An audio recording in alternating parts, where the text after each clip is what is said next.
Wooden touch Bhanwarnath Azamgarh, a complete hardware store. हमारे यहाँ branded plywood, flush door, designer door, PVC door, formica, fancy hardware, kitchen की chimney एवं modular kitchen की exclusive range उपलब्ध। अपने आशियाने में लगाइए 4 चांद, पहुंचिए वुडन टच भंवरनाथ आजमगढ़। नमस्कार, एबीसी चैनल में आपका स्वागत है। मैं हूं सचिन श्रीवास्तव और आप मेरे साथ देखेंगे आजमगढ़ से जुड़ी खबरें। आइए नजर डाल लेते हैं आज की खास खबरों पर। आजमगढ़ में कोरोना का ग्राफ लगातार बढ़ रहा है। नए मरीजों के मिलने का सिलसिला जारी है। गुरुवार को दंपत्ति समेत 3 मरीजों में संक्रमण की पुष्टि हुई है। शहर के जाफरपुर निवासी एक मरीज 7 जून को जिला अस्पताल में ट्रूनाट मशीन से पॉजिटिव पाए गए थे। उन्हें तत्काल मेडिकल कॉलेज में आइसोलेट कर दिया गया था। इस दौरान उनका और उनकी पत्नी का सैंपल जांच के लिए भेजा गया था। दोनों की रिपोर्ट पॉजिटिव आई है। दंपत्ति के 12 साल के बच्चे का सैंपल भी अब जांच के लिए भेजा जाएगा। इसी के साथ ही तहबरपुर ब्लॉक के सिमरा में एक 49 वर्षीय महिला में भी संक्रमण पाया गया है। शहर के जाफरपुर के रहने वाले प्राइवेट विद्यालय के शिक्षक दंपत्ति कैसे कोरोना संक्रमित हुए, यह रहस्य बना हुआ है। जानकारी के अनुसार न तो वह किसी के संपर्क में आए और न ही इनकी कोई ट्रैवल हिस्ट्री है। फिलहाल सीएमओ डॉक्टर ए.के. मिश्रा ने कम्युनिटी ट्रांसमिशन से इनकार किया है। उनका कहना है कि अब समाज के अलग अलग वर्गों का ग्रुप सैंपल कराकर जांच के लिए भेजा जाएगा। आज जिस तीसरे मरीज की रिपोर्ट पॉजिटिव आई है वह एक 49 वर्षीय महिला है। महिला किसी बीमारी से पीड़ित है और उसे लखनऊ में इलाज कराना है। इसके लिए उसे कोविड-19 की जांच को कहा गया था। उसकी रिपोर्ट भी पॉजिटिव आई है। हालांकि बताया जा रहा है कि महिला या उसके परिवार में कोई ट्रैवलिंग हिस्ट्री नहीं है। जिले में अब कुल 163 कोरोना पॉजिटिव मरीज हो चुके हैं। इनमें से 74 सक्रिय हैं और 85 मरीज स्वस्थ हो चुके हैं तथा 4 की मौत हो चुकी है। जिलाधिकारी राजेश कुमार की अध्यक्षता में कलेक्ट्रेट सभागार में मनरेगा के अंतर्गत कन्वर्जेंस विभागों द्वारा कार्यों का चयन कर प्रस्ताव के अनुमोदन के संबंध में समीक्षा बैठक संपन्न हुई। जिलाधिकारी ने सभी कन्वर्जेंस करने वाले विभागों से कहा कि कोविड-19 के दृष्टिगत लॉकडाउन की अवधि में जनपद में अधिक से अधिक प्रवासी मजदूरों का आगमन हुआ है और मुख्यमंत्री जी की मंशा है कि अधिक से अधिक लोगों को उनके ग्राम में ही रोजगार उपलब्ध कराया जाए। जिलाधिकारी ने सभी संबंधित कन्वर्जेंस विभागों को निर्देश दिया कि सभी विभाग 14 जुलाई से प्रारंभ करें कार्य और 15 जुलाई से वृहद स्तर पर जनपद में कम से कम 2 लाख लोगों को प्रतिदिन मनरेगा के तहत कार्य मिलना चाहिए। विभाग ऐसा प्रोजेक्ट बनाए कि कार्य निरंतर चलता रहे, इसमें किसी प्रकार का गैप न आवे एवं सभी विभाग इसकी पूरी तैयारी कर लें। उन्होंने कहा कि सभी कन्वर्जेंस विभाग कार्य योजना को रविवार तक बनाकर स्वीकृत करा लें और संबंधित ग्रामों में इसका प्रचार भी कराएं कि यहाँ पर कार्य होना है। जो भी कार्य करना चाहता है वह कर सकता है। जिलाधिकारी ने कहा कि मनरेगा एक्ट के तहत किसी भी कार्य में 60% श्रमांक तथा 40% मटेरियल मद में खर्च किया जा सकता है। यह रेशियो कहीं भी टूटना नहीं चाहिए। उन्होंने कहा कि मनरेगा का मुख्य उद्देश्य श्रमांश का अधिक से अधिक उपयोग करना है। इस मंशा को लागू किया जाए जिससे मनरेगा में अधिक से अधिक लोगों को कार्य मिल सके। जिलाधिकारी ने सभी कन्वर्जेंस विभागों को निर्देश दिए कि यह कार्य मुख्यमंत्री जी की सर्वोच्च प्राथमिकता का है। इसमें किसी प्रकार की लापरवाही क्षम नहीं होगी। जिलाधिकारी ने लघु सिंचाई विभाग को 3 करोड़ के कार्य की योजना बनाकर प्रस्तुत करने के निर्देश दिए। वन विभाग को जहां वृक्षारोपण हो रहा है वहां पर सुरक्षा खाई आदि बनाने के लिए 100 लाख का प्रोजेक्ट प्रस्तुत करने के निर्देश दिए।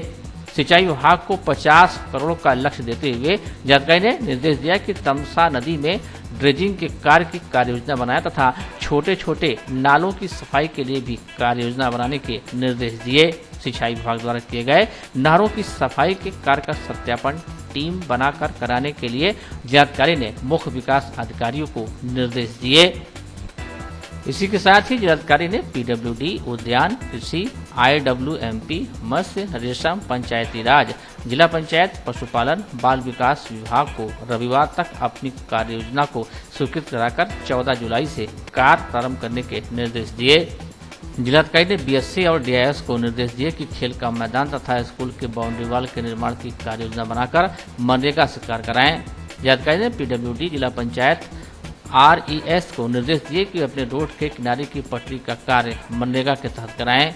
इस अवसर पर मुख्य विकास अधिकारी Anil Kumar Shukla, DC MNREGA BB Singh, BSC, PWD, सिंचाई के एक्सीएन सहित संबंधित विभागों के अधिकारी उपस्थित रहे।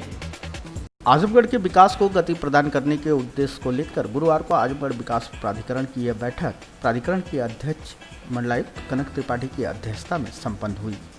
बैठक के दौरान प्राधिकरण को एक्सेलरेट करते हुए मंडलायुक्त ने प्राधिकरण के कार्यों में तेजी लाने, सिधारी क्षेत्र स्थित प्रस्तावित पार्क को शीघ्र विकसित करने के जहां निर्देश दिए, वहीं इस दौरान कुल 11 नियमित व 2 अनुपूरक प्रस्तावों पर भी उन्होंने मुहर लगाई। उन्होंने प्राधिकरण को निर्देशित किया कि नक्शे पास कराए जाने हेतु जो भी प्रस्ताव आते हैं नियमानुसार तत्काल नक्शे पास कर दिए जाएं। इन कार्यों में तो बजट उपलब्ध है, उसका तत्परता से उपयोग करें ताकि विकास प्राधिकरण का कार्य दिखाई दे। प्राधिकरण सीमा पर स्वागत द्वार बनाने के भी उन्होंने निर्देश दिए हैं। अनधिकृत निर्माण पर प्राधिकरण द्वारा सीलिंग व ध्वस्तीकरण की कार्रवाई सुनिश्चित करने के उन्होंने निर्देश दिए। असमनी निर्माण को तोड़े जाने की अवधि तक FDR लिया जाए। प्राधिकरण के कार्यों को गति प्रदान करने के लिए प्राधिकरण के उपाध्यक्ष जिलाधिकारी राजेंद्र कुमार ने एक सहायक अभियंता व एक अवर अभियंता को प्राधिकरण से संबद्ध किया। प्राधिकरण विकास बोर्ड की प्राधिकरण की बोर्ड बैठक हुई थी, इसमें हमारे 11 रेगुलर प्रस्ताव थे और 2 अनुपूरक प्रस्ताव इसमें पास हुए हैं। इसमें प्राधिकरण का बजट है और यहाँ पर एक पार्क विकसित करने के लिए का प्रस्ताव भी पास हुआ है। इसके अतिरिक्त पार्क विकास शुल्क में थोड़ी बढ़ोतरी की गई है और जो भी लोग शमन विभाग से ज़्यादा निर्माण कर लेते हैं उनके लिए भी कुछ शमन शुल्क के रूप में कुछ FD लेने की व्यवस्था की गई है कि वो अगर वो अपना अशमनी भाग नहीं तोड़ते हैं तो उनकी वो FD जब्त कर ली जाएगी। प्राधिकरण द्वारा उस अशमनी भाग को तोड़ दिया जाएगा। अधिकारियों को उसमें क्या दिशा निर्देश दिए? अधिकारियों को दिशा निर्देश दिए गए हैं कि वो जो भी वहाँ नक्शे आते हैं उनको तत्काल जो है पास कर, क्योंकि ऑनलाइन नक्शे हैं तो वो अपने आप ही ऑटोमेटिक पास हो जाते हैं। अगर 3 दिन तक नहीं कोई कार्रवाई होती तो उनको निर्देश दिए गए हैं जैसे कोई नक्शे पास हो उसमें तत्काल कार्रवाई करके नक्शे पास कराए जाएँ। अभी तक यहाँ पर AE और JE की कमी थी, अब उनको आवास विकास परिषद से JE और AE को अटैच कर लिया गया है और पब्लिक लापरवाही अगर बरती जाती है तो क्या किया जाएगा? लापरवाही बरतने वाले किसी भी अधिकारी कर्मचारी के विरुद्ध अगर कोई शिकायत प्राप्त होती है तो उसकी जांच कराकर कठोर कार्रवाई की जाएगी। कोविड-19 के दृष्टिगत लॉकडाउन की अवधि में आजमगढ़ पुलिस ने लॉकडाउन का उल्लंघन करने वालों और मोटर व्हीकल एक्ट के तहत बड़ी संख्या में कार्रवाई कर जुर्माना वसूला है। पुलिस अधीक्षक त्रिवेणी सिंह ने बताया कि लॉकडाउन की शुरुआत से अब तक MB एक्ट में 42,000 वाहनों का चालान किया गया। कोविड एपिडेमिक एक्ट के उल्लंघन में 188 के तहत 5,000 मुकदमे दर्ज कर 10,000 लोगों को अभियुक्त बनाया गया है। इसी के साथ ही 8,50,000 रुपये समन शुल्क वसूला गया। SP ने बताया कि अब नई नियमावली आ गई है जिसमें दुकानदारों और ग्राहकों के साथ ही घर से बाहर निकलने वालों को मास्क लगाना जरूरी है, नहीं तो उन पर कार्रवाई की जाएगी। साथ ही सोशल डिस्टेंसिंग के लिए 6 फीट की दूरी का पालन भी जरूरी है। तक 42,000 से ज़्यादा लोगों का हमने चालान किया है मोटर व्हीकल एक्ट में और करीब 5,000 लोगों पे हमने मुकदमा किया है जो कोविड एक्ट है, एपिडेमिक एक्ट, उसके उल्लंघन का 188 के मुकदमे करीब 5,000 लोगों अभियुक्त बनाए गए हैं। करीब 8.5 लाख रुपए तक हम लोगों ने समन शुल्क वसूला है। इसमें इस तरह से लगातार अब जो नई नियमावली आई है, कोविड-19 की जो नई नियमावली बनी है, उसमें जो आदमी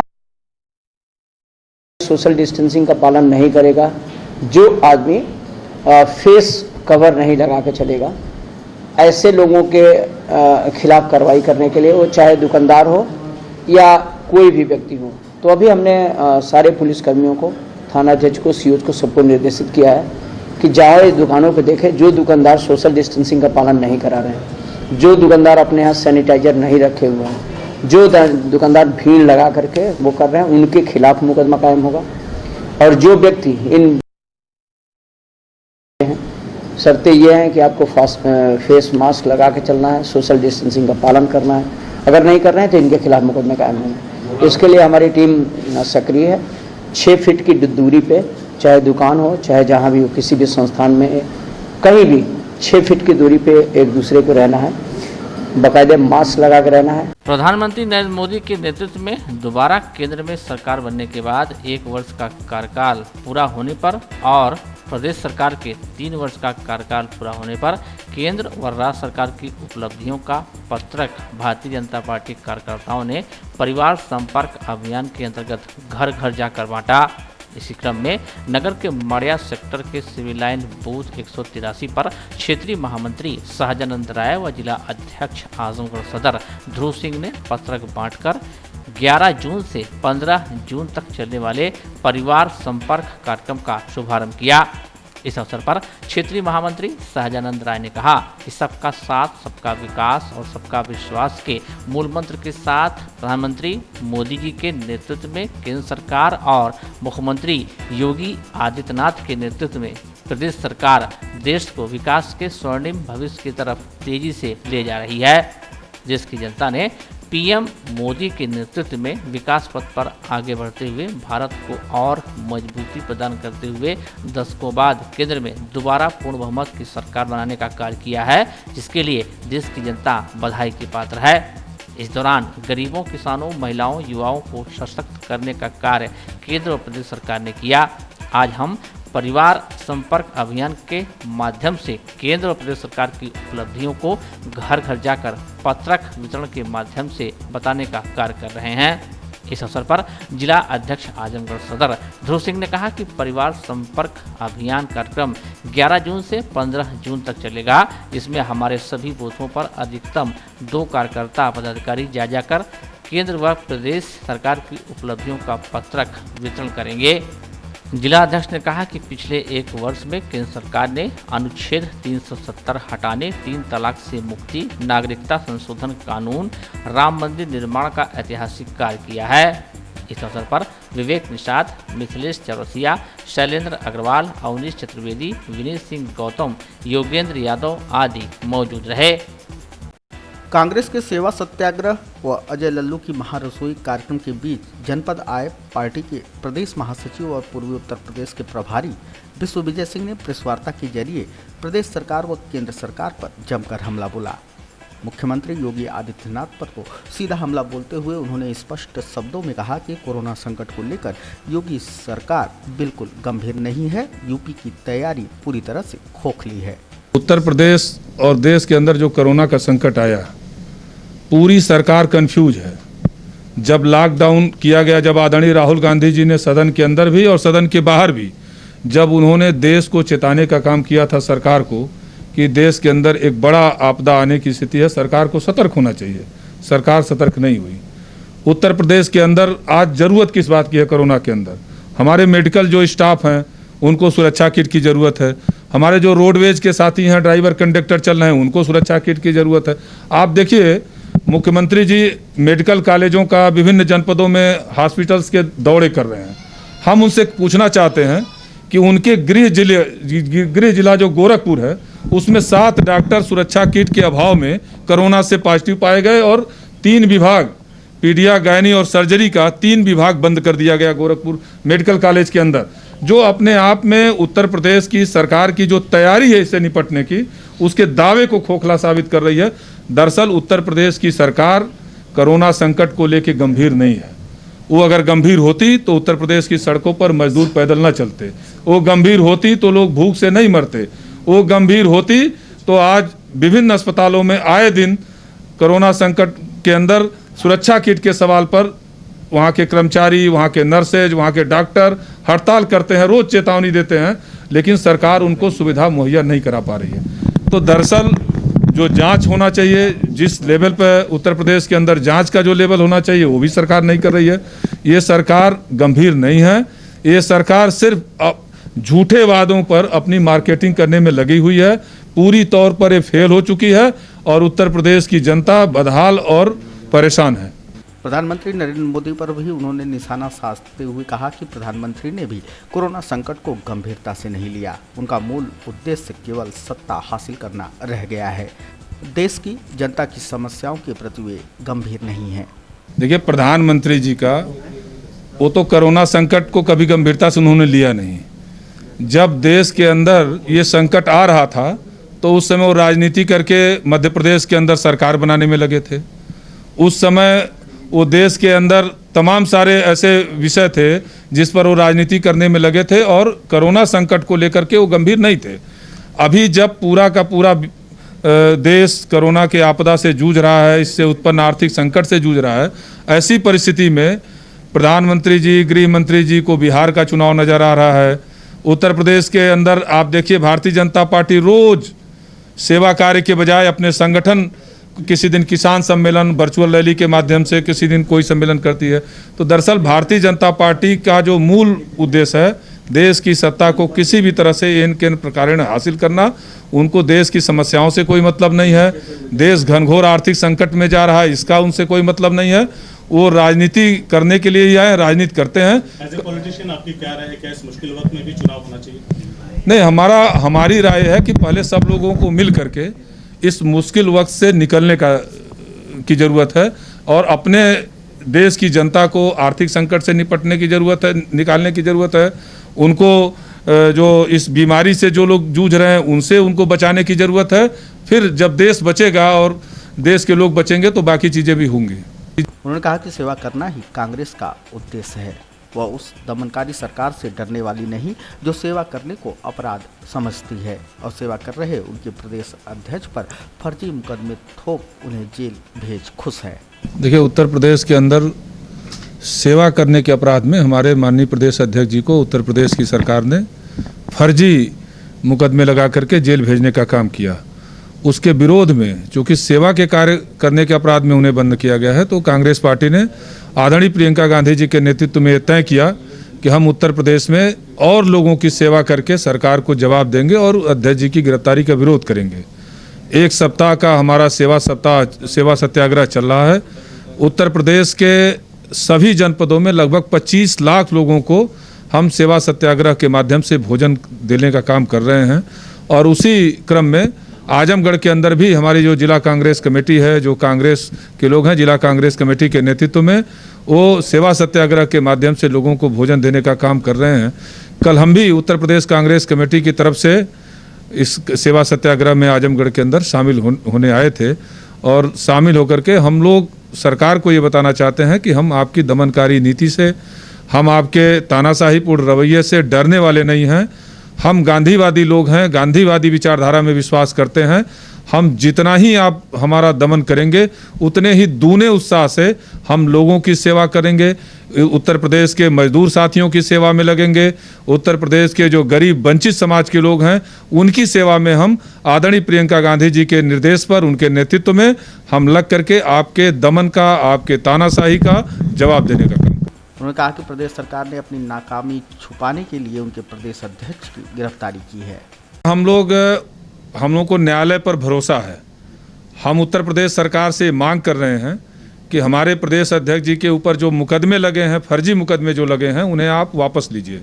देखिए, उत्तर प्रदेश के अंदर जो वातावरण है, एक भय का वातावरण उत्तर प्रदेश की सरकार अपनी नाकामी छिपाने के लिए, जब लाखों मजदूर उत्तर प्रदेश की सड़कों पर पैदल चल रहे थे, जब लाखों लोग भूखे पैदल चल रहे थे, उनके पैरों में छाले पड़े थे, और हमारे प्रदेश अध्यक्ष जी चूँकि स्वयं वो श्रमिक रहे हैं और उत्तर प्रदेश के अंदर छात्र संघों की राजनीति से निकल करके उत्तर प्रदेश के असेंबली में गए और आज उत्तर प्रदेश कांग्रेस कमेटी के अध्यक्ष के रूप में वो सेवा दे रहे हैं। और उत्तर प्रदेश के अंदर ये पहला उदाहरण है किसी भी राजनीतिक दल के अंदर कि कोई श्रमिक जो स्वयं मजदूरी किया हो और उत्तर प्रदेश के एक बड़ी पार्टी का, राष्ट्रीय पार्टी का वो प्रदेश अध्यक्ष हो, तो आप उनको फर्जी तरीके से जेल में डालने का काम किए हैं। कांग्रेस पार्टी ने प्रियंका गांधी जी के निर्देश पर हम पूरी तौर पर सरकार के इस दमन का विरोध कर रहे हैं। हमने जो कोरोना के अंदर जो एक नियम बनाए गए थे सरकार के द्वारा, उसका पालन करते हुए अपने घरों पर हमारे कार्यकर्ताओं ने, लाखों कार्यकर्ताओं ने धरना दिया, उपवास किया हमने सोशल मीडिया के माध्यम से भी हम 52,000 लोग हमारे लाइव होकर के इसका विरोध किए। हम सेवा सत्याग्रह कर रहे हैं, लेकिन हम सरकार को साथ ही साथ ये भी बताना चाहते हैं कि हम कोरोना संकट के अंदर आम लोगों का सहयोग करें और सरकार को भी हम सकारात्मक सुझाव दे रहे हैं। लेकिन सरकार अगर उस बावजूद इसके हमारे प्रदेश अध्यक्ष जी को रिहा नहीं करती है, फर्जी मुकदमे वापस नहीं लेती है, तो कांग्रेस सड़कों पर उतर करके संघर्ष करेगी और आवश्यकता पड़ने पर हम जेलों को भी भरने का काम करेंगे। हम किसी कीमत पर उत्तर प्रदेश के अंदर जो योगी आदित्यनाथ जी की तानाशाही वाली सरकार है, जो दमनकारी सरकार है, उसके खिलाफ झुकने वाले नहीं हैं। हम डट कर लड़ेंगे आदरणीय प्रियंका गांधी जी के नेतृत्व में। पहले भी हम लड़ते रहे हैं और आगे भी लड़ेंगे। प्रेस वार्ता के दौरान प्रदेश सरकार के साथ साथ कांग्रेस के प्रदेश महासचिव सपा बसपा पर भी काफ़ी हमलावर रहे। उन्होंने कहा कि आम आदमी अब प्रियंका गांधी की तरफ देख रहा है। प्रियंका गांधी जी हम सबकी नेता हैं और उत्तर प्रदेश के अंदर आप देखे होंगे, उत्तर प्रदेश ही नहीं बल्कि देश के अंदर जब से एनडीए की सरकार आई, मोदी जी की सरकार आई और फिर उत्तर प्रदेश के अंदर योगी जी की सरकार आई, जो विपक्ष की स्थिति थी देश के अंदर, हम आदरणीय राहुल गांधी जी के नेतृत्व में जो मोदी जी की सरकार है उसके खिलाफ हम संघर्ष कर रहे हैं। जनता के सवालों पर सकारात्मक उनको सहयोग देने के साथ ही हम संघर्ष भी कर रहे हैं। और उत्तर प्रदेश के अंदर चाहे उम्भा की घटना हो, उन्नाव की बेटी का सवाल हो, शाहजहांपुर की बेटी का सवाल हो, अभी शिक्षक जो भर्ती घोटाला हुआ है उसका सवाल रहा हो, इन सारे सवालों पर आदरणीय प्रियंका गांधी जी के नेतृत्व में उत्तर प्रदेश में कांग्रेस पार्टी लड़ रही है। देखिए, उत्तर प्रदेश के अंदर एक स्थिति साफ हो चुकी है। उत्तर प्रदेश के अंदर आज विपक्ष के नाम पर सिर्फ प्रियंका गांधी जी हैं और कांग्रेस पार्टी है। पूरा का पूरा विपक्ष जो सरकार के नीतियों के खिलाफ जिनको लड़ने का काम करना चाहिए, पूरी जनता और पूरा आम आदमी आज प्रियंका गांधी जी की तरफ देख रहा है। और उन्हीं के नेतृत्व में उत्तर प्रदेश के अंदर आने वाले दिनों में जो राजनीतिक परिवर्तन होगा, ये जो दमनकारी सरकार है, जो लोकतांत्रिक संस्थाओं की हत्या करने वाली सरकार है, जो लोगों को दबा करके अपने जो उनकी नाकामी है उसको छिपाने का काम करने वाली सरकार है, जो उत्तर प्रदेश के अंदर तमाम सारे मीडिया के साथियों पर मुकदमा करने वाली सरकार है, इस सरकार को उखाड़ फेंकने का काम आदरणीय प्रियंका गांधी जी के नेतृत्व में उत्तर प्रदेश के अंदर अब साफ हो चुका है, कांग्रेस पार्टी करेगी, दूसरा कोई नहीं है। आज की जब से योगी जी की सरकार बनी है, मुख्य विपक्ष संख्या बल के आधार पर नहीं होता है। मुख्य विपक्ष जनता की लड़ाई को सड़कों पर उतर करके कितने बेहतर तरीके से आप लड़ रहे हैं, जनता की आवाज़ कितना बन सकते हैं, वो काम प्रियंका गांधी जी कर रही है। वो काम अखिलेश जी और मायावती जी नहीं कर पा रहे हैं। और मैं उत्तर प्रदेश में तमाम सारे उदाहरण हैं। मैंने पहले भी बताया कि उम्भा की घटना हो, उन्नाव की बेटी का सवाल हो, तमाम दलितों, पिछड़ों, वंचितों, मजदूरों के हक का सवाल हो, इन सारे सवालों पर और उत्तर प्रदेश के अंदर जब सीए एनआरसी के नाम पर एक बहुत बड़े तबके को उत्पीड़न करने पर उतारू हो गई थी सरकार, उन सवालों पर जब ये सब सारे लोग घरों के अंदर बैठे थे तो कांग्रेस पार्टी आदरणीय प्रियंका गांधी जी के नेतृत्व में संघर्ष कर रही थी। और तब हम कह सकते हैं आज उत्तर प्रदेश के अंदर हम लोग विभिन्न जनपदों में जा रहे हैं और जो आम आदमी है वो इस बात को स्वीकार कर रहा है और इस बात को कह रहा है, प्रियंका गांधी जी की तरफ देख रहा है कि प्रियंका गांधी जी के नेतृत्व में ही उन्हीं के संघर्ष के बूते हम उत्तर प्रदेश के अंदर इस दमनकारी सरकार को बदल सकते हैं। दूसरे लोगों के बस की बात नहीं है। अवैध रूप से सरकारी पेड़ों को काटकर बेचने के आरोप में बिंदवल ग्राम प्रधान के पति, देवर और रिश्तेदार पर पुलिस ने मुकदमा दर्ज किया है। बिलियागंज ब्लॉक के ग्राम बिंदवल के प्रधान के पति रूमी, देवर सूफी, रिश्तेदार सैफ व उनके सहयोगियों द्वारा काफ़ी समय से ग्राम सभा के सिंचाई बंधे पर लगे हरे व सूखे पेड़ों को काटकर अवैध रूप से बेचा जा रहा था। इसी क्रम में करीब 15 दिन पहले काफ़ी संख्या में सरकारी पेड़ों को काटकर उनकी लकड़ियां बेची गई और काफ़ी संख्या में लकड़ी बेचने के लिए बगल के गांव कोहड़ी थाना कंधरापुर में श्यामलाल गौड़ के अहाते में रखी हुई थी, जिसकी शिकायत बिंदवल गांव के शैलेंद्र कुमार ने पुलिस अधीक्षक से की थी। एसपी ने पूरे मामले की जांच कर एफआईआर का आदेश दिया। लॉकडाउन व कोरोना संकट के बीच भूखमरी तक का सफर तय कर रहे ऑटो चालकों की समस्या गुरुवार को ऑटो रिक्शा चालक समिति ने उठाई। अपनी 3 सूत्री मांगों का ज्ञापन जिला प्रशासन के माध्यम से मुख्यमंत्री को उनके द्वारा प्रेषित किया गया।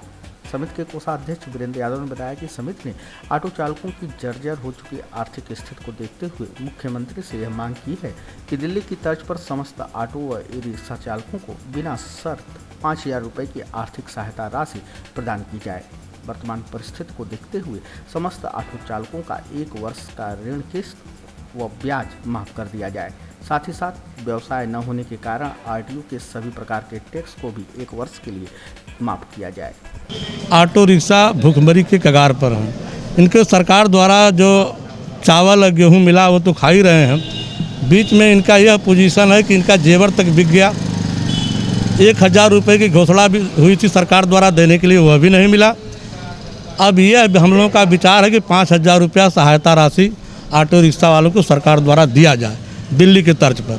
दूसरी चीज़ यह है, यहाँ गोदान कैफियत आजमगढ़ की 2 ट्रेनें हैं जिससे इनका व्यवसाय होता है, वो भी ट्रेनें नहीं चल रही हैं। दूसरी तरफ यह भी है कि आरटीओ का टैक्स जो भी इनका है, एक तरह से गाड़ी सिलेंडर ही इनकी है, इनका टैक्स माफ़ किया जाए और लोन का ऋण और लोन भी माफ़ किया जाए साल भर तक का। यही हमारा कहना है, इस पर विशेष ध्यान दिया जाए। ऑटो रिक्शा वालों का जेवर तक भी बिक चुका है।